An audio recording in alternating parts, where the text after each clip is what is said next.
Today is the second sequel of Church of Uganda at 150 years.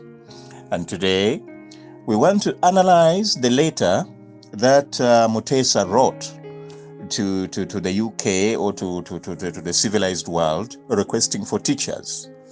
We will also have a look at who were these teachers in Europe. And lastly, in this second sequel, we shall look at how the fundraising was done, and then we shall leave it at there.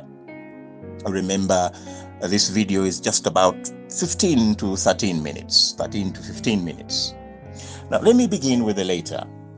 The letter that Mutesa wrote is very controversial because earlier historians had told us that Mutesa wrote to the Queen Victoria, but as it turns out, he didn't.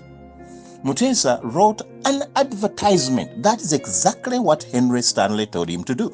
Advertisement. So he wrote an advertisement, and no wonder the letter was published. Okay, doesn't mean that when you write to the Queen, it cannot be published. But this letter was strictly published in newspapers. It never went to the palace. Now, later on, as we go into future sequels, we shall see when really did Mutesa write a letter to Queen Victoria, because he did much later, many years later, even sent envoys. But that is for future sequels. This particular original letter, Mutesa never wrote to the Queen of England. Mutesa wrote a general advertisement, and it is published as in those newspapers, and this is what it had to say. Mutesa has begged me to tell the white men that if they will only come, he will give them all they want. Here, gentlemen, is your opportunity. Embrace it. The people on the shores of the Victoria call upon you. Now, as you realize, that one is from Stanley. You know, it is Stanley writing anyway. So Mutesa is dictating, he's writing, but he's also filling in his own advert. So he goes on to say, obey your own generous instinct and listen to them. And I assure you that in 1 year you will have more converts to Christianity than all other missionaries united can number. This was Stanley advertising, telling the missionaries in Europe. He goes on to say, it is not the mere preacher, however, who is wanted here. He would effect nothing by mere talk with the intelligent people. It is the practical Christian tutor who can teach people how to become Christians, cure their diseases, construct their dwellings, understand and exemplify their agriculture, and turn his hand to anything, like a sailor. This is the man who is wanted. Such a man or men Mutesa invites to repair him. I don't know whether you hear the language. It's an advertisement. Otherwise, a letter to the Queen would not have been with such words. He goes on to say, now, where is there in all the pagan world a more promising field for a mission than Buganda? He then concludes, Colonel Inent de Belfond is my witness that I speak the truth, and I know he will corroborate all I say. The colonel, though a Frenchman, is a well-wisher for the Baganda as I am. And he concluded the letter. Henry Stanley, writing on behalf of Mutesa, an advertisement to be placed in the newspapers. Now, here is another interesting story that Henry did not actually take the letter. Henry Stanley did not take the letter. As he was leaving after only 12 days in Buganda, on arrival at the shores of Lake Victoria, he found another party departing. And this is the the Frenchman he had referred to. The Frenchman, this Colonel Inent de Belfond, was an envoy for General Pasha, the governor of Southern Sudan or Southern Equatoria. And he was returning. He was more of his envoy to Buganda, and now he was returning to Khartoum, or whatever they used to call it, Gondokoro.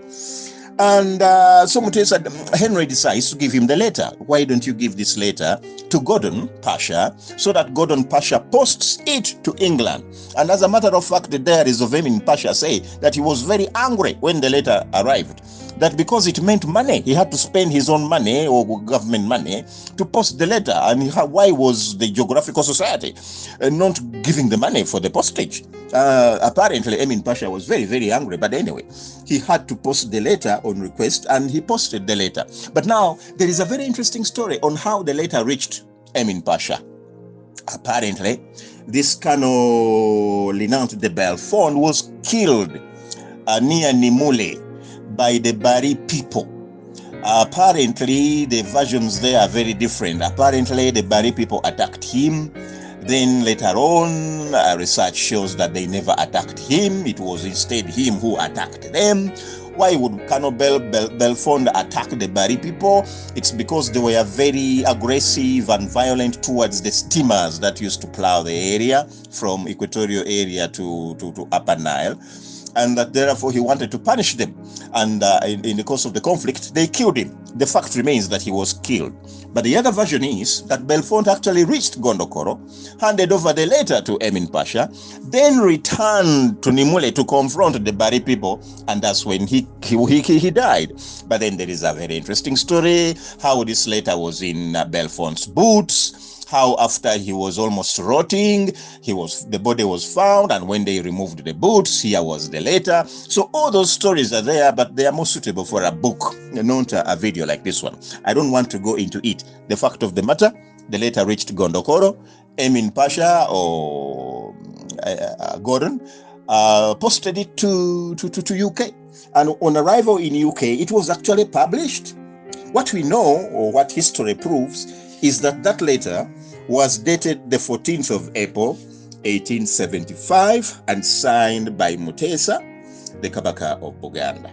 And on reaching England, it was published in the Daily Telegraph of 15th November, 1875. Now, other newspapers quoting the Daily Telegraph in America, in Germany, in France, in Northern Africa, they all publish the same advert. For example, the New York Herald has the same advert.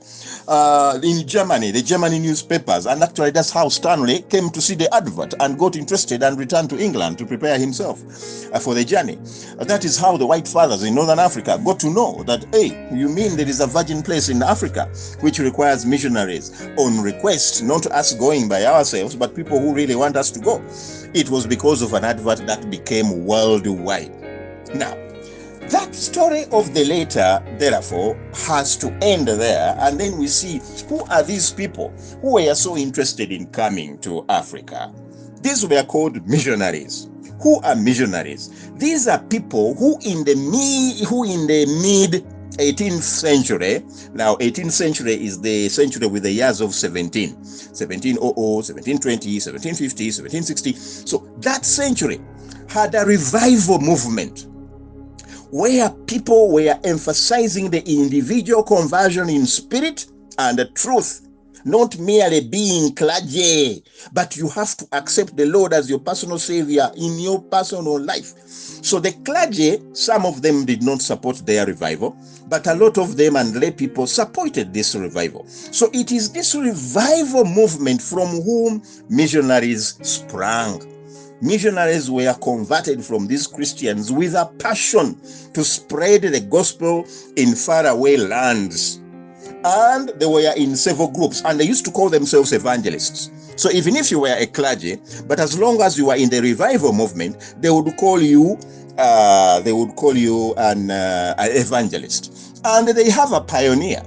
Their pioneer is somebody called John Wesley. Okay, of course, he later on abandoned the Anglican Communion and went to other churches and established, I think, the Baptist Church. But I don't want to go there also. But I just want to mention that it's important that we know the revival movement was the birth of missionaries in the 18th century, and the pioneer man is John Wesley, not as a missionary, but as a revival pillar. And then movements began to crop up. For example, in 1792, the Baptist Missionary Society was founded. In 1795, the London Missionary Society was founded. In 1799, the Mission for Africa and Asia, or the Society for Missions in Africa and Asia, was formed. and which later changed its name to Christian Missionary Society, and that is the one which brought Christianity to Uganda. But later on in 1857, the university's mission to Central Africa was also established. There are others, for example, in 1868, the Société de Notre Dame Afrique, or we simply say White Fathers Missionary Society from Algiers, a French territory, also became interested and were formed. And in 1866, 2 years earlier, the Mill Hill Missionaries, Roman Catholic missionaries in England, were also established. So how many are these? There are almost 7 groups. So don't look at the Church Missionary Society as if they were the only missionaries available. No, there were more people interested in evangelizing the whole world. And therefore, the process of fundraising money for Uganda began. And among the many donations that they got was an anonymous one. The single anonymous donor was 5 sterling pounds of that time. I was doing a simple calculation using the inflation rates of so many years, or say you could say of the past 150 years. That means it's a little bit of an economics computation. I have an accountancy background. So I came up with a figure of, if it was to be converted into today's sterling pound, it's around 421,000 sterling pounds. And that is approximately around 2.1 billion Uganda shillings of today.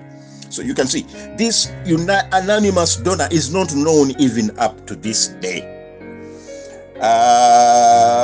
Whoever tells you who it is, that will be, of course, more research. So more money was raised, and therefore time came in 1876 when a group of missionaries had been trained in medical medicines, in medical languages, especially the Swahili, and therefore they were now ready to commence the journey to Africa. And this second sequel must stop here, because now when we come to the third sequel is when we shall see how the journey was made and how they reached Africa, what happened on the way, how were they received. All this we shall see in our third sequel. My name, Christopher Amos Chikomeko Ntambi, the author and the producer of this Church of Uganda at 150 sequels, celebrating 150 years of the native Anglican Church. Thank you for today, and we thank the Lord for these memorial videos. May God bless you.